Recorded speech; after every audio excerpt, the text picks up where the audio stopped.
السلام علیکم گائز، میں ہوں ریحان خٹک، آپ دیکھ رہے ہیں ورلڈ پولیٹکس کے ساتھ۔ آج ہم صدارتی نظام کو پڑھیں گے کہ صدارتی نظام کیسے کہتے ہیں اور صدارتی نظام کے فائدے اور نقصانات کیا ہے۔ سو مائی فرینڈ، سب سے پہلے ہمیں پریزیڈنشل سسٹم کا پتہ ہونا چاہیے کہ پریزیڈنشل سسٹم کیسے کہتے ہیں۔ مائی فرینڈ، صدارتی نظام میں تمام تر اختیارات صدر کے پاس ہوتے ہیں۔ صدر نہ تو کسی پارلیمنٹ کو جواب دہ ہوتا ہے اور نہ ہی کسی کیبنٹ کو۔ صدر ایگزیکٹو کا سربراہ ہونے کے ساتھ ساتھ گورنمنٹ کے تمام بڑے اپوائنٹمنٹ صدر کی مرضی سے ہوتے ہیں، یعنی صدر کے پاس لامحدود پاور ہوتے ہیں۔ سو مائی فرینڈ، اب ہم ڈسکس کریں گے کہ صدارتی نظام کے فائدے کیا ہے، merits. Number 1، strong system of government. My friend, صدارتی نظام ایک اسٹرانگ فارم آف گورنمنٹ ہوتی ہے، کیونکہ جب کوئی صدر آتا ہے تو اپنے مدت کو کمپلیٹ کر کے جاتا ہے۔ اس میں صدر کی مدت کمپلیٹ ہونے سے پہلے کوئی اس کو اتنی آسانی کے ساتھ ہٹایا نہیں جا سکتا ہے، سو اس لیے ایک اسٹرانگ فارم آف گورنمنٹ ہوتا ہے۔ Second one is durable system. My friend, صدارتی حکومت ایک ایسی نظام حکومت ہے جس میں جو بھی صدر آتا ہے اس کی ڈفرینٹ پالیسیز ہوتی ہے۔ ہر صدر اپنی مدت تک اپنی پالیسی کو پورا کر کے ملک کی معیشت کو بہتر طریقے سے سر انجام دیتا ہے، سو اس لیے اپنے مدت کو پورا کرنے تک وہ اچھے طریقے سے اپنے اسٹیٹ کے معاشی حالت کو بہتر بنا سکتا ہے۔ Third one is separation of power. My friend, صدارتی نظام میں سپریشن آف پاور ہوتی ہے۔ لیجسلیٹو اور ایگزیکٹو علیحدہ علیحدہ کام کرتی ہے، ایگزیکٹو اور لیجسلیٹو آپس میں رسپانسبل نہیں ہوتے ہیں، سو اس لیے سپریشن آف پاور کہلاتا ہے۔ Fourth is check and balance system.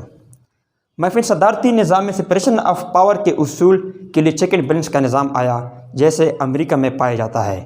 امریکہ میں چیک اینڈ بیلنس کا نظام اس قدر ہائی لیول پر ہے جس میں امریکہ کے معاشی ترقی میں اس کا ایک اہم رول ہے، سو چیک اینڈ بیلنس بھی اداروں کے اوپر چیک اینڈ بیلنس بھی صدارتی نظام میں اہم رول پلے کرتی ہے۔ Fifth one is talented ministers. My friend, جس طرح ہم نے ڈسکس کیا تھا کہ پارلیمنٹری سسٹم میں پرائم منسٹر کا ایک کابینہ ہوتا ہے اور وہ کیبنٹ پارلیمنٹ سے لیا جاتا ہے، بلکہ ادھر اس طرح نہیں ہے۔ ادھر صدر کا ایک اپنا کیبنٹ ہوتا ہے، اپنی مرضی کے مطابق کسی کو بھی اپنے کیبنٹ کا ممبر بنا جا سکتا ہے۔ اس کیبنٹ میں اس کے پاس بہت سے ٹیلنٹڈ، محنت کش، بہت سے قابل لوگ موجود ہوتے ہیں جو پریزیڈنٹ کو مشورہ دے کر ملک کی ترقی میں ایک اہم رول پلے کرتے ہیں۔ Sixth is rapid decision.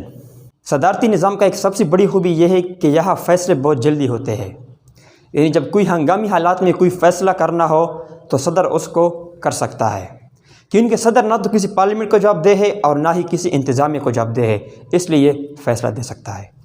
Last is according to democracy. My friend, جس طرح پارلیمنٹری سسٹم میں بھی جو بھی قانون سازی کرتے ہیں وہ اکارڈنگ ٹو ڈیموکریسی کرتے ہیں، اسی طرح پریزیڈنشل سسٹم میں بھی جب کوئی قانون پاس کرنا ہو تو اس کی فائنل اپروول پریزیڈنٹ دیتا ہے۔ قانون بنانے وقت ممبرس پر کوئی دباؤ نہیں ہوتا۔ جب کوئی قانون اسمبلی سے پاس کیا جاتا ہے تو اس کو فائنل اپروول کے لیے صدر کے پاس بھیج دیتے ہیں۔ سو مائی فرینڈ، یہ تھے صدارتی نظام کے فائدے۔ اس کے ساتھ ساتھ صدارتی نظام میں صدر کے پاس یہ اختیارات ہوتے ہیں کہ وہ ملک کے تمام بڑے اپوائنٹمنٹ کرتا ہے، جیسے ججز کی اپوائنٹمنٹ، ملٹری آفیسر، بیوروکریٹس، ان سب کی اپوائنٹمنٹ صدر کرتا ہے اور اس کی مرضی کے مطابق ہوتا ہے۔ سو مائی فرینڈ، اب ہم ڈسکس کریں گے کہ صدارتی نظام کے نقصانات کیا ہے۔ First one is difficulty in administrative affair. My friend, صدارتی نظام میں تمام تر اختیارات صدر کے پاس ہوتے ہیں۔ صدر نہ تو کسی پارلیمنٹ کو جواب دہ ہوتا ہے اور نہ ہی کسی کیبنٹ کو۔ سو اگر قانون سازی کے وقت صدر کوئی تجویز پیش کر لے اور اس کی تجویز کو اگر کوئی ماننے سے انکار کر لے اور اس قانون سازی کا حصہ نہ بنائے تو پریزیڈنٹ بھی پارلیمنٹ کے بل کو مسترد کرتا ہے اور اس کو پاس نہیں کرنے دیتا۔ سو اس لیے ملک میں ایک معاشی بحران آ جاتا ہے اور ایڈمنسٹریٹو ڈیفیکلٹی کا سبب اختیار کر لیتا ہے۔ Second is irresponsible form of government. صدارتی نظام میں سپریشن آف پاور ہوتی ہے، جس کی وجہ سے لیجسلیٹو اور ایگزیکٹو علیحدہ علیحدہ کام کرتی ہے۔ سو اب اگر انتظامیہ نے کوئی کام کرنا ہو تو رسپانسبل نہیں ہوتے ہیں پارلیمنٹ کو، اسی طرح ان کے پاور لامحدود ہوتے ہیں، سو اسی طرح ارسپانسبل فارم آف گورنمنٹ کی شکل اختیار کر جاتی ہے۔ Third is lack of leadership. My friend, صدارتی نظام میں انتظامیہ پارلیمنٹ کو جواب دہ نہیں ہوتی ہے اور نہ ہی انتظامیہ پارلیمنٹ کے کسی اجلاس میں شرکت کرتی ہے، اس لیے انتظامیہ کے ممبر جو ہوتے ہیں ان میں سیاسی دلچسپی کم ہوتی ہے بذات جو پارلیمنٹ کے ممبر ہے۔ سو اس لیے یہ لوگ اتنے سیاسی شعور کے نہیں ہوتے ہیں جو پارلیمنٹ کے ہوتے ہیں، اس لیے ان میں لیڈرشپ کی کمی ہوتی ہے۔ فورتھ ہے رجٹ فارم آف گورنمنٹ۔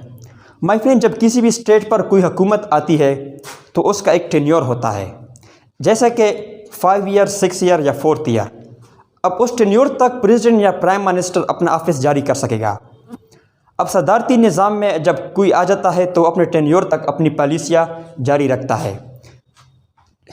اگر پریزیڈنٹ اچھا اور قابل ہو تو ملک کی ترقی میں اہم رول پلے کرے گا۔ اگر اس مدت تک ملک کو کوئی ایسا نالائق، کرپٹ اور نااہل پریزیڈنٹ مل جائے تو ملک 5 یا 6 سال میں تباہ ہو جاتا ہے، یعنی ملک کی معیشت بہت ڈاؤن ہو جاتی ہے ایک پریزیڈنٹ کی وجہ سے، ایک نالائق پریزیڈنٹ کی وجہ سے۔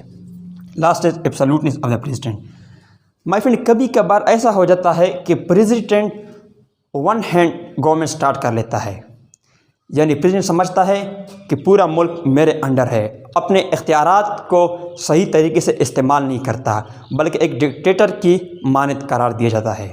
According to Garner, presidential form of government is very dangerous, autocratic and ارریسپانسبل۔